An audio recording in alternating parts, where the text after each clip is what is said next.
ভাই ও বোনেরা, এই দেশ যদি চাঁদামুক্ত দেশ চাই, ইসলামী আইন চাই, ইসলামী শাসন চাই। তাছাড়া চাঁদামুক্ত দেশ কোনো সময় হইতো না। যে কোনো জায়গায় যেতেছেন চাঁদা ছাড়া মনে হয় গাড়ি লড়তেছে না, গাড়ির চাকাই করে না, যে প্রান্তে যাই। আর এই কথাটা আমি বললে কব যে আবার কোথা থেকে গেল। বাংলাদেশে তো কোনো কথাই কওয়া যায় না।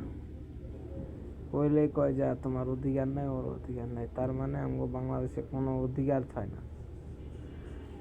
বড় বড় নেতা, বড় বড় কত কিছু, ওরাই দেখবা যে স্যুট কোট টাই পইরা মনে হয় যে একবারে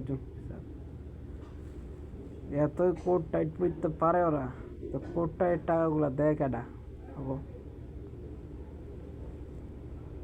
একটা এমপি খাড়াইতে গেলে সেই এমপির নিম্ন তো 10-12 কোটি টাকা নমিনেশন রাখতে নেই। সেই এমপিরা টেয়া উঠাইব